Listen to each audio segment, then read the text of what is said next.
En los rincones más oscuros de la humanidad se esconden historias que desafían nuestra comprensión de la justicia y la moralidad. Desde ejecuciones públicas en Yemen y Arabia Saudita, donde la multitud presencia castigos extremos, hasta el aislamiento absoluto de prisioneros en celdas de máxima seguridad en el Reino Unido, exploraremos eventos reales que revelan la complejidad de la naturaleza humana y las sociedades en las que vivimos. Cómo una ejecución pública redefine el concepto de justicia. En medio del bullicio del mercado de Saná, el aire estaba cargado de tensión. La noticia se había esparcido rápidamente. 3 hombres iban a enfrentar la justicia por un crimen que había dejado sin aliento a toda la comunidad. Habían cometido un acto imperdonable, uno que no solo destruyó la inocencia de un niño, sino que también quebró la tranquilidad de todo un pueblo. Pero lo que estaba por ocurrir no era simplemente un castigo. Sería un espectáculo diseñado para enviar un mensaje claro y poderoso. El ambiente era denso. Una multitud de rostros expectantes se reunió en la plaza principal. Los acusados fueron escoltados al centro, encadenados y con la mirada fija en el suelo. Sabían lo que venía, y también lo sabían quienes habían acudido a presenciar su destino. Las ejecuciones públicas, aunque ya inusuales en muchos lugares del mundo, seguían siendo una realidad en algunas regiones de Oriente Medio, donde la justicia no solo busca sancionar al culpable, sino también recordar a la sociedad las consecuencias de transgredir sus normas. Cuando el oficial levantó su arma, un silencio sepulcral cayó sobre la multitud.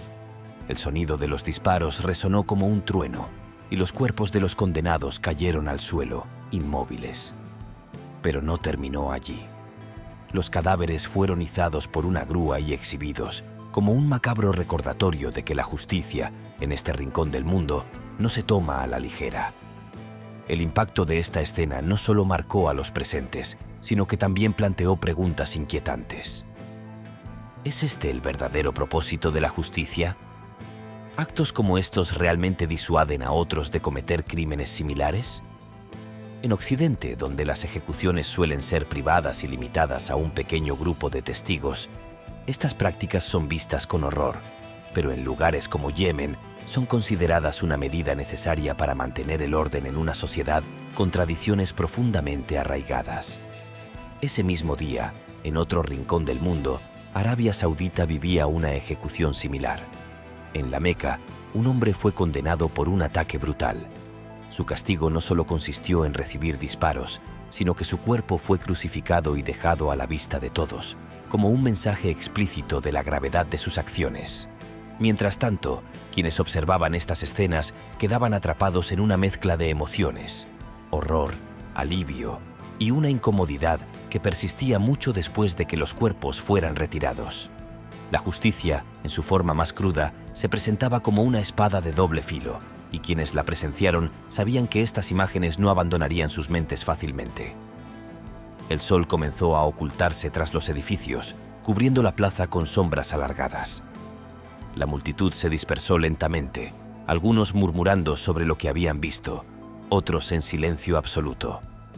Las grúas bajaron los cuerpos, y la vida en la ciudad intentó retomar su curso, aunque con la certeza de que el día quedaría grabado en la memoria colectiva como un recordatorio de que ciertas líneas nunca deben cruzarse.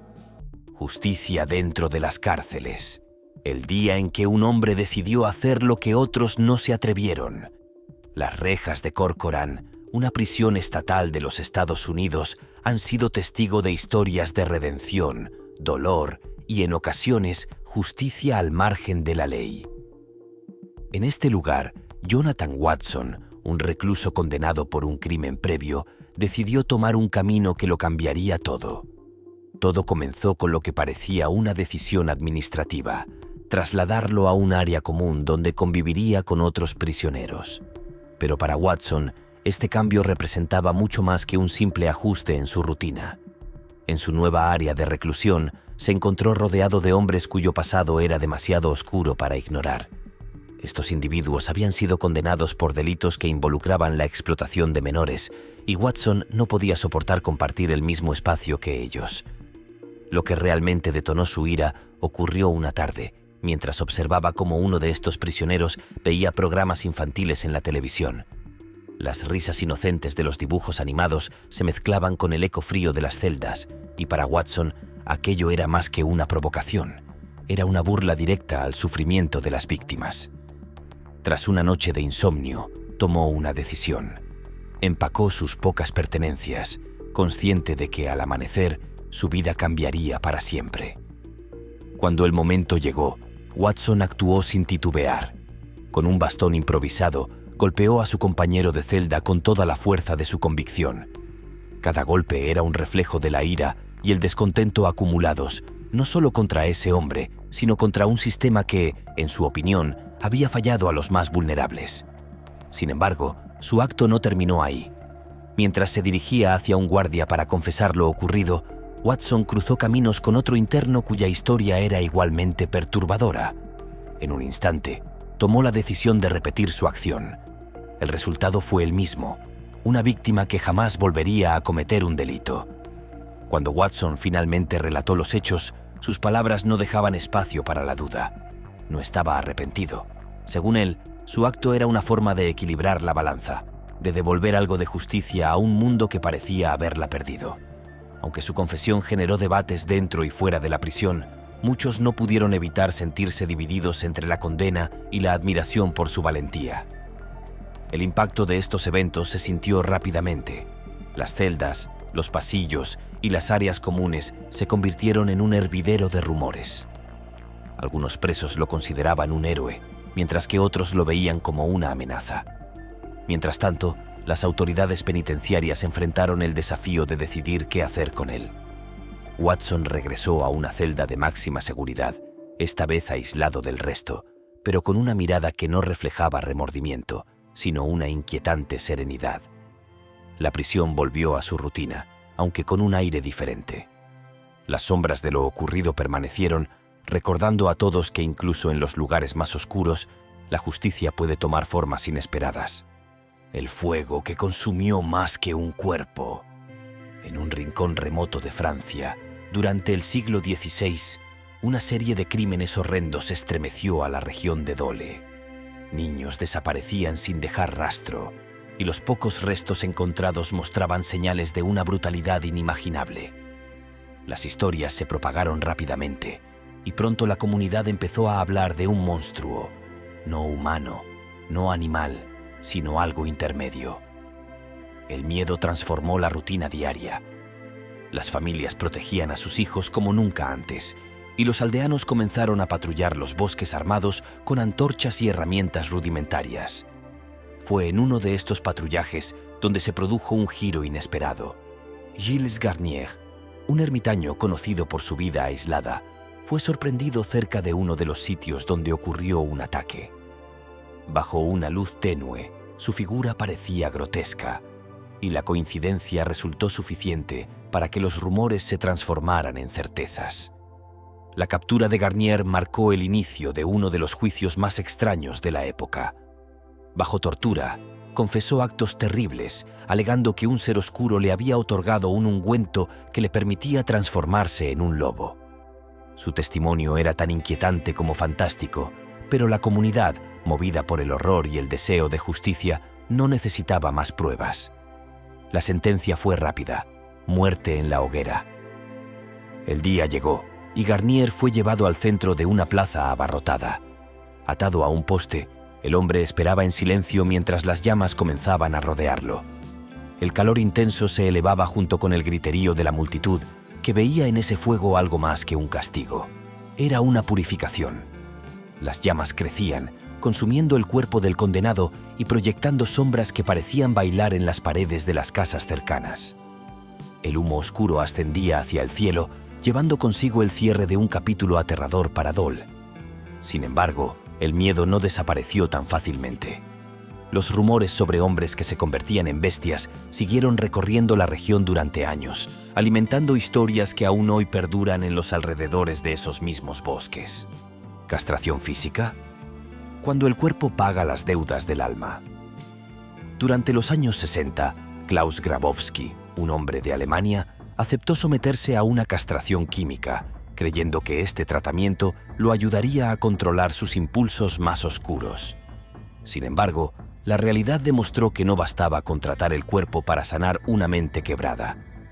Décadas después, su nombre quedó ligado a un crimen que marcaría un antes y un después en las leyes de ese país. Grabowski fue acusado y condenado por el asesinato de una niña, un acto que conmocionó a toda la nación. Este caso reabrió un debate que ya había dividido opiniones. ¿Es la castración química suficiente para prevenir este tipo de actos? Las voces a favor de medidas más drásticas se hicieron oír, y algunos incluso propusieron la castración física como un método más efectivo. Años después, este debate cruzó el Atlántico y llegó a Luisiana, en los Estados Unidos. Glenn Sullivan, un hombre acusado de crímenes similares, sorprendió al mundo al optar voluntariamente por una castración física en lugar de enfrentar una condena prolongada. Su decisión, tomada en un tribunal lleno de testigos, marcó un hito en la aplicación de medidas extremas dentro del sistema legal. El procedimiento fue llevado a cabo bajo supervisión médica, pero la controversia no tardó en estallar. ¿Puede un castigo físico garantizar que alguien no reincida? Mientras algunos lo celebraban como una victoria para las víctimas, otros cuestionaban si estas medidas eran éticamente aceptables. El Tribunal de Luisiana, centro de esta tormenta mediática, se convirtió en el escenario de un intenso debate que resonó mucho más allá de las fronteras del Estado. Sullivan, ahora convertido en un símbolo de esta polémica, permanece como un recordatorio viviente de las complejidades de la justicia. Los informes legales y las declaraciones públicas de este caso siguen alimentando discusiones en círculos académicos y legales, mientras la sociedad intenta equilibrar la necesidad de proteger a los inocentes con el respeto a los derechos humanos. Un cambio de ley que hizo temblar a un país. En el año 2018, India enfrentó una ola de indignación que atravesó cada rincón de su vasto territorio. Todo comenzó con dos casos particularmente impactantes. El primero, el ataque a una niña musulmana de tan solo 8 años, y el segundo, un crimen cometido por un influyente político en el norte del país. Ambos incidentes sacaron a la luz una realidad devastadora.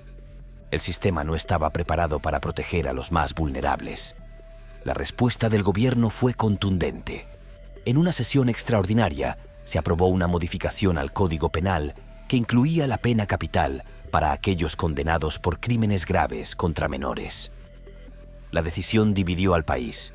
Para algunos, era una señal de que el sistema finalmente escuchaba las demandas de justicia. Para otros, era un recordatorio de que la justicia no siempre es suficiente para sanar las heridas más profundas. La implementación de esta ley fue inmediata, y los juicios relacionados con estos casos se convirtieron en un símbolo del cambio. Las manifestaciones masivas, las velas encendidas y los rostros de las víctimas pintados en carteles se volvieron imágenes icónicas de este movimiento. Pero también surgieron preguntas importantes. ¿Es la pena de muerte una verdadera solución? ¿O simplemente un gesto para calmar las aguas en medio de la tormenta? Mientras la sociedad india sigue debatiendo estas preguntas, los ecos de esta decisión resuenan en las calles, en los hogares y en los tribunales. Las ciudades donde ocurrieron estos crímenes, ahora marcadas por la historia, se han convertido en símbolos de una lucha que aún está lejos de terminar. El horror de la inyección letal que estremeció a Texas. En el año 2003, en una ciudad fronteriza de Texas, un crimen rompió todos los límites de lo imaginable. John Allen Rubio, junto con su pareja, Ángela Camacho, llevó a cabo actos que dejaron perpleja a la comunidad. Su apartamento, ubicado en un barrio humilde de Brownsville, se convirtió en el escenario de una de las tragedias más perturbadoras de las que se tenga registro. Rubio estaba convencido de que fuerzas oscuras habitaban en los niños que compartían el hogar. Esa creencia irracional lo llevó a cometer acciones que nadie podría justificar ni explicar. Los detalles del caso revelaron una espiral de violencia que culminó en la pérdida de 3 vidas inocentes, menores de 4 años. La brutalidad de lo ocurrido no solo conmocionó al Estado, sino que atrajo la atención de todo el país. El juicio fue largo y complejo. Rubio argumentó que su estado mental lo había llevado a cometer los actos, alegando que no era consciente de sus acciones. Sin embargo, el jurado rechazó su defensa y lo declaró culpable de los cargos más graves. Fue sentenciado a la pena capital, un castigo que, para muchos, parecía apenas suficiente ante el impacto de sus actos. En el año 2010, Rubio enfrentó su segunda sentencia de muerte tras un nuevo juicio que reafirmó su culpabilidad. El método elegido para su ejecución fue la inyección letal, una práctica que, aunque aparentemente humanitaria, no está exenta de controversia. Las imágenes del proceso, desde el traslado al corredor de la muerte hasta la preparación de la inyección, representan un momento de reflexión para quienes buscan entender el peso de la justicia.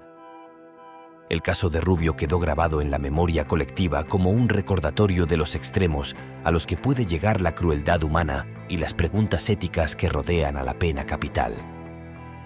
En las calles de Brownsville, la tragedia dejó una huella profunda y las paredes de su antiguo apartamento, vacías y en ruinas, siguen siendo un símbolo sombrío de lo ocurrido. 48 horas de terror bajo el régimen de Corea del Norte. En el año 2015, un evento estremecedor sacudió a Corea del Norte. La inteligencia surcoreana reveló que el ministro de Defensa del país, Hyun Yong-chol, había sido ejecutado por no seguir órdenes y, según reportes, por haberse quedado dormido durante un evento militar. Sin embargo, lo que realmente dejó sin palabras al mundo fue el método utilizado para acabar con su vida: armas antiaéreas. La ejecución, llevada a cabo frente a cientos de espectadores, fue un espectáculo grotesco que demostró el alcance del control autoritario en el régimen. Las imágenes filtradas muestran a Haeon atado a un poste, mientras los cañones de gran calibre se preparaban para disparar. El resultado fue tan brutal como se puede imaginar, y el impacto de esta acción resonó en las élites del país como una advertencia clara. La lealtad al líder era inquebrantable, o el castigo sería inimaginable. Este no fue un caso aislado. Ese mismo año, 11 músicos acusados de participar en actividades consideradas inapropiadas enfrentaron un destino similar.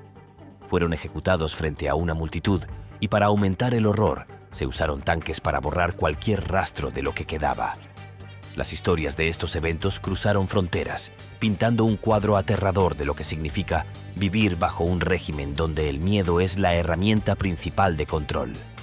Aunque el acceso a información sobre Corea del Norte sigue siendo limitado, los relatos de desertores y los informes internacionales arrojan algo de luz sobre estos eventos. Los campos de entrenamiento militar, las plazas públicas y los sitios donde se llevan a cabo estas ejecuciones han quedado marcados como lugares de silencio y temor, ecos de un poder que no permite desobediencia. ¿Puede la soledad ser el castigo más terrible?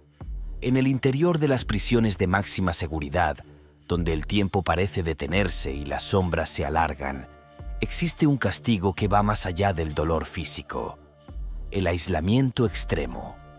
Para reclusos peligrosos como Robert Maudsley, conocido como el prisionero más solitario del Reino Unido, este tipo de castigo se ha convertido en una forma de mantener el control dentro de las instalaciones. Encerrado en una celda de vidrio reforzado, Maudsley pasa 23 horas al día sin contacto humano directo. Su celda, similar a un acuario, fue diseñada específicamente para él tras una serie de incidentes violentos dentro de la prisión.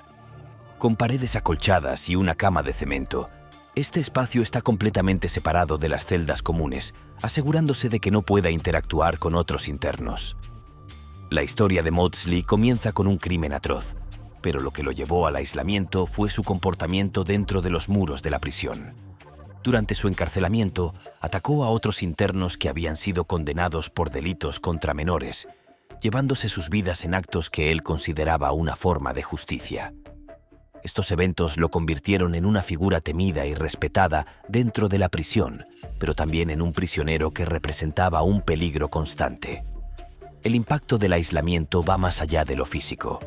Estudios han demostrado que el confinamiento prolongado puede causar alucinaciones, pérdida de percepción del tiempo y un deterioro mental irreversible.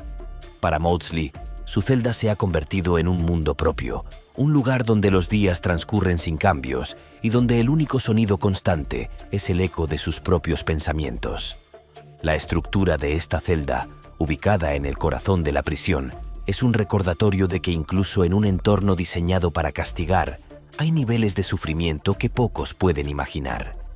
El aislamiento extremo plantea preguntas difíciles sobre la ética del sistema penitenciario y los límites del castigo en una sociedad que busca justicia.